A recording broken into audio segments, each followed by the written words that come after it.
घर के अंदर शाम का माहौल बड़ा ही अलग था। आज रसोई में हलचल कुछ ज्यादा ही थी। अनु और आर्य दोनों मिलकर खाने की तैयारी कर रहे थे और दोनों के चेहरे पर एक अजीब सा उत्साह था, जैसे पहली बार वो किसी खास चीज की शुरुआत साथ साथ कर रहे हों। बर्तनों की खनक, मसालों की खुशबू और बीच बीच में उनकी चोरी छिपे होती मुस्कानें पूरे वातावरण को कुछ कहना चाहती थी। दूसरी ओर इसी घर से कुछ दूर मानसी अपने कमरे में इधर-उधर चहलकदमी कर रही थी। उसके फोन पर कई मिस्ड कॉल्स थी, जो उसने गुस्से में ही काट दी थी। उसे अभी-अभी पता चला था कि आर्य उसकी पार्टी में आने वाला नहीं है, क्योंकि वह इस वक्त अनु के साथ है। बस यह बात मानसी को आग की तरह चुभ गई थी। उसके चेहरे पर आने जाने वाले तेज भाव साफ बता रहे थे कि वह अब किसी को सबक सिखाने वाले मूड में है, खासकर आर्य को। उसके मन में बदले की एक योजना बननी शुरू हो चुकी थी। वो चाहती थी कि जैसे ही मौका मिले वह आर्य को सबके सामने बेइज्जत कर दे। इधर घर में गोपाल जी सोफे पर बैठे अखबार पढ़ रहे थे और हर थोड़ी देर बाद रसोई की तरफ झांक लेते थे।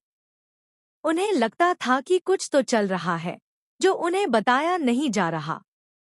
पुष्पा जी भी आज अनयूजुअली ज्यादा खुश दिखाई दे रही थी।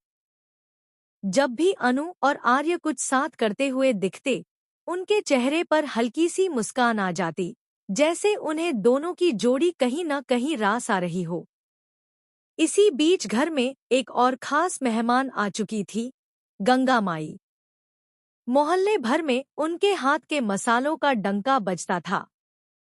जैसे ही उन्होंने अपनी पोटली खोली, रसोई में पिसे मसालों की इतनी मोहक खुशबू फैल गई कि पूरा घर जैसे किसी ताजे, देसी व्यंजन की तैयारी में डूब गया।